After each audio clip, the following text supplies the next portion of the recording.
sampai apa ya, terakhir itu aku nggak tahu ya, di mobilku di dekat pintu itu kok kayak ada bercak warna merah ya. Beberapa kali temen juga pernah kayak gitu. Temen yang datang ke rumah. Temen kayak yang kenal aku, katanya ngeliat aku nih, misalnya kayak lagi nongkrong no di sono. Padahal enggak, aku nggak nongkrong di sana, aku beneran di rumah. Mas, cerita malam seram. Selamat datang di Cemas Cerita Malam Seram bersama gua Dani. Dan saat ini gua sudah kedatangan seorang narasumber yang punya banyak cerita tentang pengalaman-pengalaman horor dia. Salah satunya itu dia pernah diteluh ataupun bahkan dia pernah beberapa kali syuting podcast dan tapi si filenya itu nggak bisa diedit dan banyak hal-hal teknis ataupun di luar teknis yang terjadi gitu. Dan saat ini gue udah bersama Nila. Halo Nila. Halo Kak. Apa kabar? Baik. Alhamdulillah. Alhamdulillah baik. Oke, untuk teman-teman yang punya cerita-cerita horor ataupun pengalaman-pengalaman mistik yang kalian alamin ataupun teman-teman kalian alamin ataupun keluarga kalian yang alamin, kalian boleh cerita ke kita. Kalian boleh DM di sini di kontrakan_berisik. Kita tunggu cerita kalian di sini. Gue denger lu pernah syuting podcast 3 kali. Iya. Tapi lu nggak pernah bisa tayang. Iya. Ataupun gimana sih ceritanya kita tahu? Jadi antara nggak bisa tayang atau memang secara teknisnya bermasalah, aku nggak ngerti ya, karena memang nggak begitu paham soal itu. Tapi memang di podcast pertama waktu itu aku memang perasaanku emang udah nggak enak nih kalau buat tayang, karena kan waktu itu aku juga nggak ada yang mengingatkan kayak yang mana yang boleh tayang, yang mana yang enggak gitu kan, nggak tahu. Tapi dalam hati, aduh kalau bisa nggak usah tayang deh, kalau nggak, soalnya aku berarti ya lu juga punya feeling gitu ya? Iya, nggak ada feeling kayak gitu. Nah yaudahlah, at the end itu nggak tayang gitu, nggak tahu filenya hilang atau gimana ya yang pertama itu gitu. Terus yang kedua itu kayak ada scene yang kepotong, ada bagian part yang hilang gitu. Iya, jadi kan waktu itu kan aku jadi ditanya-tanya pertanyaan, ya aku sih jawab seputar pertanyaan aja gitu kan, nggak keluar lah dari apa yang udah direncanakan. Tapi ternyata ada bagian yang terpotong, akhirnya jadi kayak nggak nyambung, akhirnya nggak jadi tayang juga. Kalau yang ketiga sih aku nggak tahu gimana itu juga. Tapi dari mereka, Kak, yang ini nanti kita bikinnya ke short video aja deh, karena kayaknya ada beberapa yang terlalu vulgar. Nah dari aku sendiri, karena memang aku juga sebetulnya orang awam, jadi apa yang aku bilang ya aku ngalaminnya seperti itu, ya udah gitu aja. Ya lu ceritain apa adanya gitu ya. Iya, sampai pada akhirnya di situ aku berhenti untuk, kalau untuk hal-hal yang sekiranya dalam tanda kutip tidak terlihat yang kayak gitu, aku keep silent lah gitu. Aku keep silent ya, jadi aku bawa apa semua ke logika aja, melatih diri aku gitu. Makanya hari ini kan ya udah deh aku sharing sebatas yang aku ingat gitu ya, yang aku ingat pengalaman yang aku. sekiranya aman untuk kamu ceritakan. Siapa tahu juga mungkin bisa jadi pelajaran buat teman-teman di sini. Nah, itu berarti dalam 3 podcast itu lu merasa bahwa ada salah satu yang memang seharusnya tuh nggak tayang. Jadi kebetulan waktu itu memang podcastnya itu memang praktisi spiritual yang waktu itu langsung nembak pertanyaan, dan aku dengan gamblangnya jawab yang aku tahu aja gitu. Jadi mungkin jadi kesannya kalau untuk diterima masyarakat, karena memang aku bukan orang spiritual gitu, aku cuma kayak bocah yang mengalami kejadian-kejadian yang aku sendiri nggak tahu apa, dan itu terlalu vulgar gitu kan. Yang kedua pun sama, yang ketiga pun talentnya itu memang punya keahlian di bidang spiritual juga tuh talentnya. Nah dipadu-padakan dengan aku gitu. Cuman memang dalam perjalanannya aku sendiri kayak nggak tahu nih batasan aku sebatas mana sih aku boleh cerita, boleh sharing gitu. Tapi kalau gue boleh tahu, jadi sebenarnya tuh kalian tuh ngomongin apa sih sampai bener-bener kayaknya sampai 3 kali dia podcast itu bener-bener gak bisa ditayangin, entah itu filenya hilang, filenya korup, filenya rusak.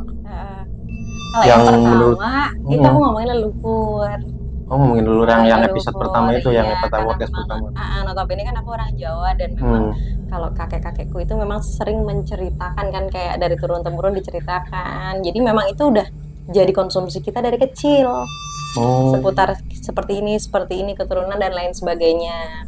Kalau yang kedua itu lebih kepada sebetulnya kita waktu itu ngomongin energi bagaimana ketika orang misalkan bawa energi yang besar, artinya dia juga punya kemampuan untuk menangkap energi negatif yang besar atau positif yang besar. Sehingga di situ sebetulnya aku jelaskan ya udah gini aja, ketika punya wadah yang besar harus bisa menjaga wadah itu supaya yang bisa masuk pun energi positif yang besar gitu. Andai kata tidak bisa menguasai, ya mungkin secara syariatnya kayak kita puasa, kita zikir, ya kayak gitu aja sebenarnya. Cuman mungkin aku mikirnya itu bukan kompetensi aku untuk ngomong karena aku juga nggak ada basic gitu kan. Nah kalau yang terakhir itu kayak kejadian di lokasi syuting sih, karena memang aku kan juga makeup artist.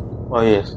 Jadi for your information, jadi si Mbak Nila ini dia adalah makeup artist. Jadi dia tuh suka makeup di event ataupun di stasiun TV juga gitu ya. Boleh. @sanggarantika @kenconomungu.id Boleh. Ada di sini. Oke. Nah gitu kan. Nah terakhir itu memang si talentku ini ada yang masuk gitu kesurupan lah bahasanya gitu kan. Tapi itu posisinya lu lagi make upin dia. Di situ. Jadi posisinya lu datang sebagai seorang makeup artist, terus lu make upin orang itu. Nah ceritanya ada tim lagi, jadi ibarat kata kameramen kameramen lagi, gitu ribet banget ya. Dia megang kamera, ini megang kamera lagi. Jadi kan tanpa sepengetahuan kita juga. Ya mungkin ya nggak tahu lah, mungkin ada yang nggak senang atau gimana. Si ini jadi nggak hilang itu filenya juga, nggak bisa tayang. Dan di situ memang ada akunya in frame. Kenapa aku in frame? Jadi karena aku tuh udah capek banget waktu itu. Aku udah pengen pulang, habis make upin, retouch pulang. Tapi karena kesurupannya nggak udah. Jadi kayak aku datang masuk in frame dulu, minum, udah gitu. Jadi aku masuk in frame waktu itu. Jadi yang kesurupan itu juga nggak tayang full. Nggak tayang full juga. Ya, nggak tayang full juga. Jadi, nah kalau ceritanya berarti yang kesurupan ini kan penari latar. Iya, waktu itu penari. Make upin penari latar. Terus saat lagi make upin tiba-tiba si cewek ini kesurupan. Tapi ada tanda-tandanya awalnya nggak? Awalnya itu kosong matanya. Oh dia cuma lagi duduk aja terus kayak lu make upin gitu ya. Karena syutingnya malam, minta kopi hitam. Udah biasa dong malam-malam minta kopi ngantuk. hitam. Mungkin si ceweknya ngantuk. Ya udah aku minta tolong kopi hitam. Begitu kopi hitam kok cuma diliatin doang, kayak nggak ada dia pegang lah gelasnya, nggak ada dia cobain lah dikit-dikit, bener-bener dia liatin doang. Terus lama-lama gayanya kayak cewek banget. Jadi itu tuh yang kesurupan atau yang cowok? Oh yang kesurupan itu cowok, bukan cewek? Bukan cewek. Dia benar-benar jadi cewek. Kayak rambutnya dia giniin, mainan gemulai gitu ya. Terus dia naik ke meja. Pada saat dia naik ke meja, aku kabur. Karena aku mikirnya kayak dia tenaganya laki-laki. Kalau dia ngelempar sesuatu aku kena kan. Tiba-tiba aja lagi duduk, terus dia naik ke atas meja rias itu. Naik ke meja, kayak ada meja besar di situ. Oh ada meja besar di situ, dia naik ke atas meja, terus dia nari-nari di... Iya. Nari-nari kayak pakai selendang gitu. Padahal nggak ada selendangnya. Ya udah aku biarin aja. Tapi karena lama nggak udah-udahan, ya udah deh, udah capek deh, udah lillahi ta'ala aja, bismillahirrahmanirrahim, udah aku suruh minum dah, kata aku biar keluar karena aku mau pulang gitu, aku udah ngantuk, udah capek banget gitu ya. Aku juga mikir ini orang bohong apa nggak, namanya pemain kayak gitu kan biasa acting kan.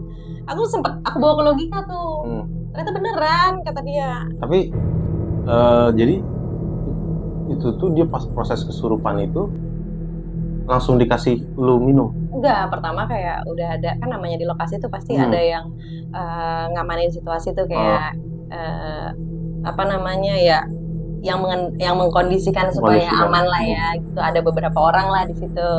Orang pertama masuk, cuma diketawain tuh waktu itu. Orang kedua masuk, dikasih air. Diketawain sama yang kesurupan? Iya, disembur segala macam. Tapi jujur waktu itu memang aku udah emosi banget. Karena emang udah ngantuk banget ya? Dari pagi gitu kan. Udahlah. Dan aku tetap logikanya gak kesurupan kayaknya dah gitu. Karena emang pemain juga, pemain film, jadi memang biasa acting gitu kan. Karena kita lihat acting udah. Acting nih kata aku. Ya udah kasih minum. Ya udah terus dia duduk dan dia baru sadar kalau make upnya belum selesai. Terus aku bikinin rambut dan lain-lain. Terus aku ajak ngobrol dia terus, aku setelin musik, aku lebih kayak mengkondisikan supaya dia tidak kosong. Karena kadang-kadang memang di lokasi syuting, namanya pemain film, pikirannya kemana-mana, mikirin skrip. Kadang mungkin dia lagi ada masalah apa gimana. Di lokasi kan tempat baru, kita nggak tahu sinergi nggak nih dengan kita, udah minta izin atau belum mau syuting di situ. Jadi banyak faktor, banyak kemungkinan. Makanya hal-hal kayak gitu biasa terjadi. Oke, jadi kesimpulannya itu si Mbak Nila ini dia udah 3 kali syuting podcast, tapi ternyata 3-tiganya ini nggak bisa naik, ataupun nggak bisa diedit, nggak bisa di-upload karena filenya rusak, filenya korup, dan banyak hal-hal yang nggak bisa dijelaskan gitu. Dan kalau kalian bisa nonton podcast ini, berarti podcast ini udah aman. Ternyata aman ya. udah aman Berarti banget, nggak horor-horor ya. banget. Tapi podcast sebelumnya yang 3 ini mungkin udah di jurang, Di tepi makanya jurang. dia nggak bisa tayang. Oke, lanjut. Ini katanya Mbak Nila ini pernah ngalamin yang namanya dikirimin keluh, bener nggak? Dia aku sendiri kayak konsep teluh dan lain sebagainya, ya aku nggak tahu ya. Ya cuman kalau aku bilangnya mungkin semacam energi negatif, karena memang yang aku rasakan di badan aku efeknya lebih negatif. Misalkan kayak aku dari nggak bisa tidur berhari-hari, terus aku sering pingsan Tiba-tiba aja gitu. ya. Misalkan kayak tiba-tiba lagi ngapain terus pingsan gitu. Yang tadinya dari aku remaja, dari aku kecil sampai remaja aku nggak pernah kayak gitu. Nah tiba-tiba itu sering pingsannya sering banget. Itu dalam kayak misalnya sehari 2 kali 3 kali Bisa. bisa kayak gitu. Bisa. Terparah waktu itu seminggu aku benar-benar dijagain. Aku cuma tidur kayak di lantai, jadi kayak pakai kasur lantai gitu, nggak boleh ada jarak. Seminggu aku di situ, tiap malam aku zikir dari jam 9 malam sampai jam 11. Katanya itu kan waktu yang bagus untuk berdoa ya. Aku zikir itu seminggu full. Saking itu waktu itu dalam sehari pingsannya sempat beberapa kali. Jadi kayak habis energi. Udah capek banget badan rasanya. Padahal nggak ngapa-ngapa. Tapi kayak pingsan itu kayak sehari 2-3 kali itu selama berapa lama rentang waktunya, kayak setahun apa? Waktu itu terparah yang aku rasakan tuh 3 bulan aja sih. 3 Tapi bulan. 3 bulan tuh kayak hari yang panjang ya. Kayak dulu tuh aku udah deket sama seseorang ya. Jadi seseorang ini tahu aku suka tiba-tiba pingsan dan lain-lain, sampai kayak tiap pagi dia cuma tanya, kamu udah bangun? Kamu udah bangun? Yang kayak mastiin aku bangun hari itu. Iya. Sampai aku pernah nggak ngabarin karena waktu itu aku di kampung tuh. Aku dibawa orang tua aku untuk tinggal di kampung. Kebetulan kan lagi COVID jadi libur ya. Itu kayak dia kalau jam 11 siang aja aku belum bales, dia yang paniknya sampai nelpon kemana-mana. Sampai jam 11 nih aku belum buka handphone karena sinyal juga agak susah kan. Karena di kampung gitu ya. Jadi dia saya mastiin hari itu aku bangun. Everyday aku. Emang kalau hari itu bangun berarti kan lu pernah nggak bangun dalam satu hari? Sehari tidur, besoknya lagi baru bangun. Kayak bangun. Berarti 48 jam tidur. Gak kerasa sih aku. Maksudnya ya mungkin merasanya kayak tidur langsung bangun gitu ya. Tapi orang lihatnya udah 48 jam, udah 2 hari itu tidur ya. Bangun, tapi kayak biasa aja gitu kan. Jadi aku ngerasa mungkin kayak deep sleep ya. Cuman kalau orang-orang sekitar aku ngeliatnya udah aneh nih anak. Tapi efek ke badan lu ada nggak sih? Tadi ya mungkin aku mikirnya tadinya secara logika, karena di awal tuh aku susah banget tidur. Kayak bisa 3 hari aku nggak tidur. Itu di awal-awal tuh di bulan pertama. Aku nggak tidur, aku juga makan nggak nafsu. Terus suka tiba-tiba skip. Misalkan aku hari ini schedule aku 1 sampai 10 nih rencana kegiatan aku. Itu bisa kayak blank. Jadi hari ini mau ngapain ya? Padahal aku udah nge-task list gitu ya, udah nge-list hari ini mau gini, tapi tiba-tiba pas udah hari hanya blank aja gitu kayak mau ngapain? Ya mau ngapain lagi, atau habis hari gitu kan. Nah di bulan berikutnya aku bisa tidur, tapi malahan sering pingsan itu kejadiannya. Bisa tidur tapi malah jadi sering pingsan. Dan tidurnya over tuh kayak 2 hari, 3 hari, 3 hari pernah? Kalau enggak sih, kayak karena mungkin udah lapar kali ya. Iya. Katanya beberapa keluarga sering mimpiin kecelakaan. Iya. Nah, itu maksudnya kayak adek lu terus mimpi kayak, Mbak gue mimpi lu kecelakaan apa gimana? Tanteku, terus Mbak. Oh berarti bukan cuma di keluarga inti kayak bener-bener kayak keluarga besar gitu ya? Tiba-tiba datang, Mbak Tika hati-hati kalau pakai mobil yang ini. Tante lihat kecelakaan. Terus nggak lama lagi aku lihat banget kamu kecelakaan, tanteku yang lain lagi, adik kandungku 2 lihat juga. Sampai terakhir itu aku nggak tahu ya, di mobilku di dekat pintu itu kok kayak ada bercak warna merah ya. Di mobil, Iya, di mananya? di dekat pintu, bukaan pintu. Oh, yang buat buka pintu. Itu ada bercak, terus aku nggak tahu gimana waktu itu karena memang udah lagi sering-seringnya kejadian kayak gitu, akhirnya ya dicuci aja sama orang rumah. Cuman aku sempet kayak bener-bener nggak pakai. Tapi itu lu sempet nyium nggak? Maksudnya Amis. bercak merah itu memang Amis. kayak lu ngerasa kayak ini darah. Amis. Jadi waktu itu dikasih jeruk nipis dulu sih, kasih jeruk nipis baru cuci.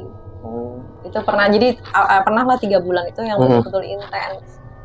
Dan aku bingung ini kenapa, ada kejadian apa, ini pesan apa memang aku melakukan kesalahan apa, aku larinya ke dalam aja gitu, larinya ke dalam. Ini pasti Tuhan mengizinkan ini terjadi untuk diriku, pasti memang teguran lah buat aku gitu. Tapi kira-kira gitu aja. Maksudnya yang merasakan mimpi itu tuh cuman tante lu doang? Apa semua orang, sampai ke orang tua juga ngerasain? Maksudnya orang tua juga mimpiin lu kecelakaan, apa orang tua mimpiin lu meninggal? Enggak sih kalau orang tua, tapi justru karena memang kalau orang tua aku itu kan sibuk kerja, terus kayak kita tuh ketemu paling kayak di weekend aja gitu kan. Jadi mungkin interaksi sama aku juga kan lewat handphone atau enggak weekend gitu. Yang intens ketemu ya orang-orang rumah yang sering interaksi sama aku, kayak adek, tante yang suka pada main ke rumah itu malah. Dan mereka beneran kayak ketakutan, bener-bener rasa ketakutannya itu sampai bener-bener seakan-akan mimpinya itu bener-bener nyata sampai gitu nggak ya? boleh nyetir lagi.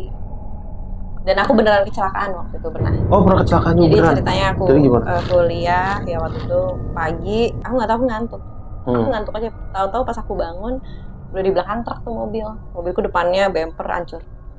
Oh, jadi kayak nyeruduk si truknya itu? Truknya jadi ceritanya lampu merah dan aku jebret aja, baru pas kejadian aku bangun.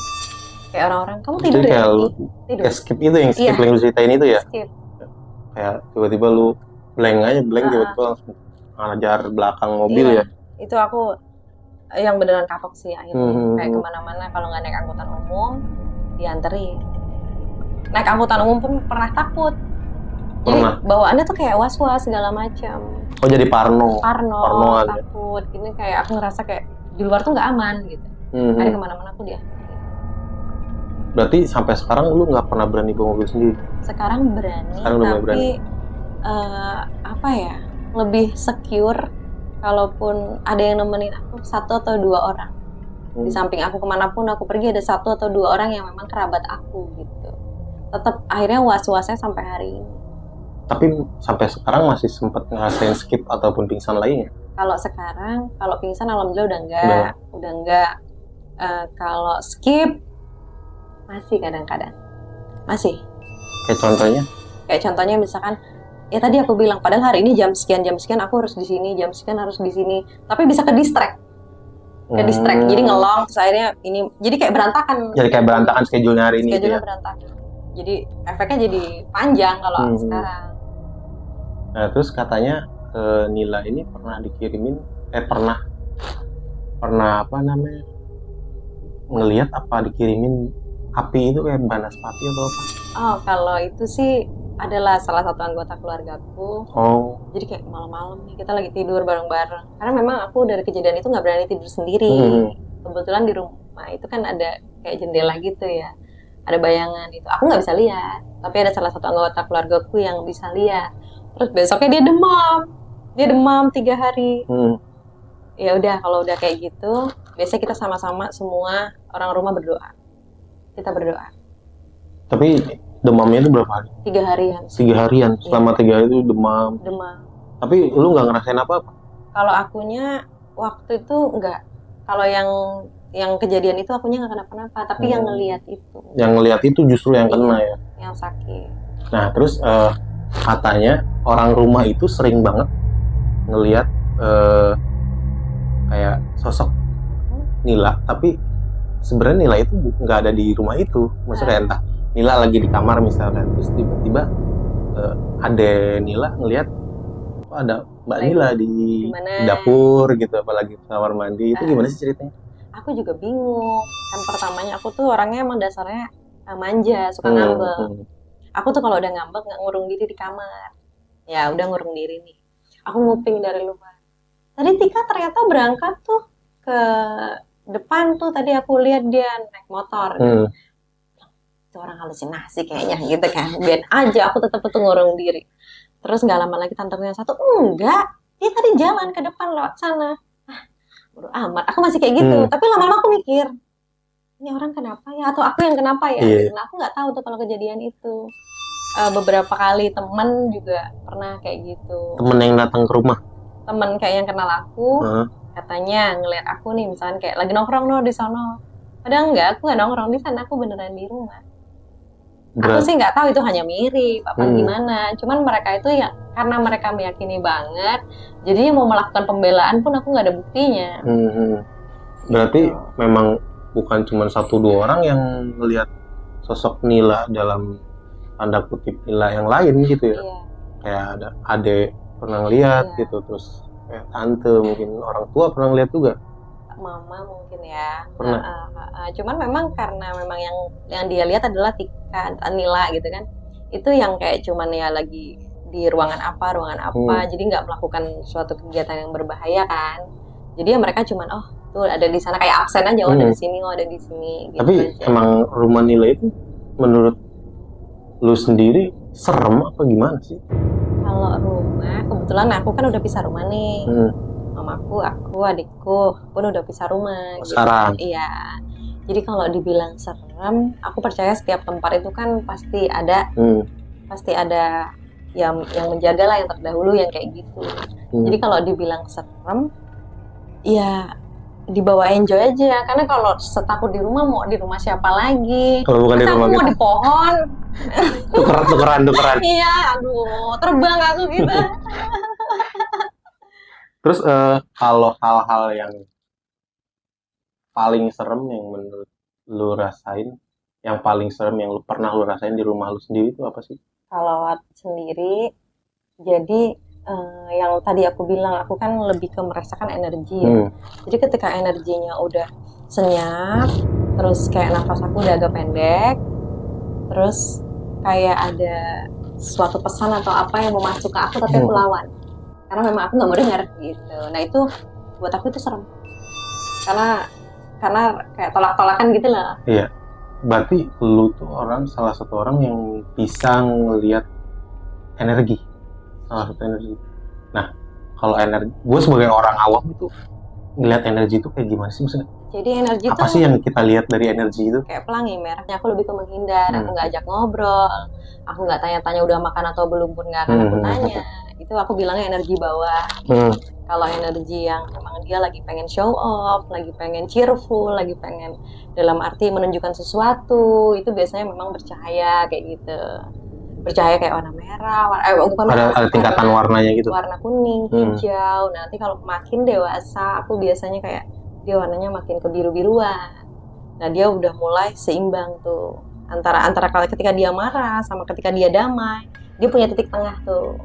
Si warna biru itu. Iya, warna biru. Warna oranye sampai ke tingkat energi tertinggi, warna ungu ya, spektrum tertinggi juga ungu kan. Nah, itu tidak ada benar dan salah, lebih ke semuanya benar. Andai kata kamu menjahati orang, iya karena memang orang itu jahat. Kan kamu harus jadi merasa dirinya paling benar. Merasa dirinya paling benar tapi bijak. Tidak boleh menghakimi orang dan lain sebagainya. Itu pun kalau pas kita duduk kayak gini, netral. Kayak orang tadi, karena memang spektrum kamu udah tinggi. Misalnya kalau spektrum kamu warnanya ungu nih, udah spektrum tinggi, ada orang nih dengan energi rendah marah. Di dekat kamu bisa langsung tenang. Tapi ketika kamu masih biasa aja energinya, samping orang marah ikutan emosi. Gue bawaannya emosi deket lu ya, karena kita gak ada masalah bawa apa-apa. Gitu ya. Iya. Oke, kita udah dengar semua ya tadi. Mungkin gue mau meluruskan dulu sedikit kenapa gue manggil Nila dan Nila manggilnya Tika, karena memang nama dia itu aslinya sebenarnya adalah Nila Tika. Tika panggilan Tika kecil, Nila panggilan teman-teman aku. Jadi kalau dia teman-teman dia itu memang manggilnya dia Nila. Dan kalau di rumah dia dipanggilnya Tika.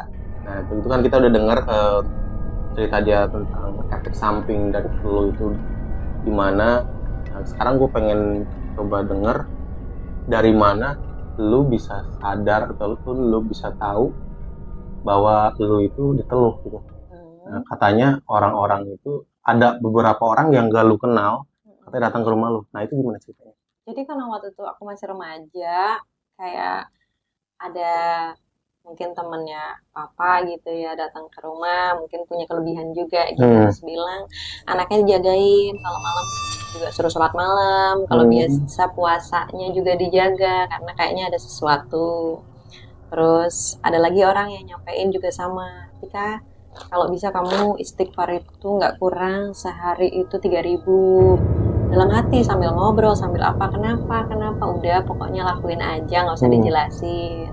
Sampai tadi efek secara fisiknya terlihat. Baru kayak dari keluarga juga bantu aku untuk bisa survive, untuk bisa toh nggak ada salahnya juga kan dengan kita berserah tadi gitu. Dari tadi nggak tahu ya, mungkin dibilang pertolongan Tuhan itu ada di mana aja, termasuk dari orang-orang yang dikirim ke aku untuk ngingetin aku. Tapi maksudnya kayak orang-orang itu memang lu kenal gitu? Enggak sih. Memang bener-bener orang-orang jauh gitu Iya, ya. Tiba-tiba main ke rumah terus kayak hati ya, jagain anaknya gitu-gitu. Terus mereka itu kayak ngasih tahu nggak sih sebenarnya apa yang terjadi? Detailnya kayaknya nggak ke aku, karena mungkin takut. Berarti mungkin ceritanya ke bokap, Iya. ke nyokap, keluarga inti. Dan karena memang ya mereka mengemasnya secara logika, lagi-lagi mereka mengemasnya secara logika, bukan berarti mereka nggak peduli, tapi emang supaya aku juga tersuges ke logika ya. Kalau misalkan tadi pingsan ya kurang tidur, ini kurang makan, tapi sebenarnya secara aku pribadi aku nggak pernah ngerasain kayak gini dari kecil gitu. Ini kenapa begini? Aku bingung. Jadi benar-benar kayak pikiran itu benar-benar kayak antara logika dan dibikin perasaan. Secara logika aja udahlah, nggak usah dipikirin secara yang lain-lain gitu ya. Itu susah. Aku bilang aku juga orang logika, aku bilang gitu kan. Aku juga bukan orang yang tadinya nggak pakai logika. Tapi sempet nggak yang waktu masalah pingsan terus skip itu dibawa ke dokter? Aku udah pernah dibawa ke dokter, kata dokter gimana? Check up, semuanya normal semua. Medical check up. Tapi setelah di medical check up pun tetap jadian seperti itu, pingsan skip gitu. Aku di medical check up, terus aku ada trainer kayak untuk kesehatan yang sering datang ke rumah. Oh, dia datang ke rumah? Datang ke rumah, terus kayak aktivitas aku dikurangin, kemana aja udah dianterin. Alhamdulillahnya keluarga support di situ. Aku nggak tahu ya kalau waktu itu posisiku sendirian, aku misalkan lagi di jalan sendirian, apapun yang terjadi aku nggak tahu. Ya itu yang aku bilang, ketika Tuhan memberikan sebuah ujian, pasti dengan obatnya. Gitu. Nah terus katanya sampai sempet dibikinin pengajian. Iya. Itu yang maksudnya kayak yang pas ada apa gitu dibikin pengajian itu? Jadi kalau balik lagi ke adat, kan aku kan lahirnya kebetulan di bulan Suro. Jadi kalau di Jawa itu kalau yang lahir di bulan Suro, memang setiap bulan kelahirannya, wetonnya itu lebih wajib untuk di ngajiin, atau misalkan kayak sedekah. Sedekahnya kayak kita bikin tumpengan, kita ngajiin, kita makan lagi sebenarnya setiap hari kelahiran. Dan itu ternyata mamaku dari kecil itu ngelakuin itu sampai aku umur sekitar 4 tahun. Jadi setiap bulan itu aku selalu dilakuin. Setiap hari kelahiran? Bukan setiap tahun? Bulan. Setiap bulan, sebulan sekali itu udah pasti surat pengajian. Sampai umur 4 tahun, aku nggak tahu dulu alasannya apa, dan itu akhirnya dilakukan lagi. Oh, berarti memang dulu waktu kecil sempat dilakukan itu, terus nggak pernah dilakukan lagi, terus setelah ada kejadian itu dilakukan lagi. Tapi setelah itu ada efek sampingnya, maksudnya kayak ada perubahan nggak sih setelah ada pengajian ada itu? Sih. Kalau aku ngerasain ada. Apa aja kayak? Tenang, terus kayak yang tadinya kan aku karena saking dijaganya banget biar nggak kenapa-napa, akhirnya ketika ada pengajian aku bisa kayak sosialisasi, maksudnya kayak ngobrol sama siapa, sama temen atau siapa aja yang datang. Nggak merasa sendiri gitu ya? Nggak merasa sendiri, terus dikuatkan lagi dengan kayak kita jadi berbagi juga, misalkan kayak ngumpul hari itu. Jadi secara logikanya dapat, secara spiritualnya kan ada ngaji, dan kita bersyukur dan pasrah. Jadi aku bilangnya jadi booster gitu, kesembuhan aku. Nah, terus pernah juga katanya diasingkan ke kampung halaman. Nah, iya, jadi kalau waktu itu karena memang ada sedikit kejadian yang apa ya? Yang puncaknya gitu ya, udah bener-bener puncak banget itu tuh. Akhirnya kayak keluargaku dari kampung tarik balik ke sini karena memang anak ini kan tanah kelahirannya, bahasanya obatnya ada di sana, di kampung halamannya bawa dia ke situ, tanah airnya dari situ, bahasanya gitu. Oh, bener-bener tempat lahir gitu. Tempat kelahiran aku. Nah, di sana itu bener-bener diasingkan, bener-bener dijaganya itu seperti apa? Kemanapun dianterin. Nggak boleh keluar rumah. Keluar rumah pun takut. Jadi kayak waktu itu nggak tahu ya, aku tuh tadinya kayak orang yang cheerful, pemberani, nekatan. Kalau teman-teman sekolah aku tahu, udahlah pokoknya kalau kata orang zaman kita dulu jakam lah, nggak ada takutnya. Ya, dihukum sama guru BP, seneng nggak sekolah gitu kan, ibaratnya loh kayak gitu. Pakai sepatu warna-warni ya nggak sih? Ya seneng gue suruh balik. Ya udah gitu, enjoy aja gitu. Dihukum nggak pakai topi, apa ya sih, keren aja gue di depan kayak gitu. Tiba-tiba aku berubah. Cara pribadi aku berubah. Nah terus di kampung itu kegiatannya lu ngapain aja kok? Kan diasingkan itu bener-bener tanpa off semua kegiatan. Gadget. Iya. Gadget nggak ada. Nggak ada, emang dilarang. Takut dapat telepon dari siapapun yang nggak kenal. Nah, kegiatan lu selama di kampung itu ngapain aja? Bantuin kegiatan orang di kampung aja, kayak berkebun, padi, jemur padi kayak gitu-gitu. Terus dari situ lu udah mulai ngerasa baik. Iya. Tapi kalau gue boleh tahu di kampung itu memang lu pulang untuk berobat atau memang hanya untuk sekedar mengasingkan diri aja? Untuk istirahat. Berarti memang nggak ada berobat itu, nggak ada ke orang misalnya kayak kenalan siapa gitu? Nggak ada ya. Jadi memang waktu itu kebetulan kakekku sendiri kan memang orang yang dituakan di situ. Jadi ya udah, kalau udah dia pegang ya udah nih anakku, keturunanku, aku tanggung jawab gitu bahasanya. Apapun yang terjadi dia pasang badan lah. Yang penting tetap diarahkan yang baik. Sendiri. Berarti simpulannya itu kayak puncaknya itu puncak-puncak dari si Telu ini tuh puncaknya itu lu dibawa ataupun disuruh pulang. Sebetulnya itu awal. Oh itu awal justru. Awal perjalanan spiritual yang aku alami. Sampai sekarang. Itu adalah awal. 10 tahun berlalu dan aku hari ini gitu. Nah terus gue pernah dengar cerita lu tentang yang tadi sempat cerita sedikit dikosongin. Maksudnya yang dikosongin itu kayak gimana sih? Bahwa pada dasarnya manusia itu kosong adalah isi adalah kosong. Filsafat itu yang gue nggak ngerti sampai sekarang. Nanti kita bahas scene lain lagi.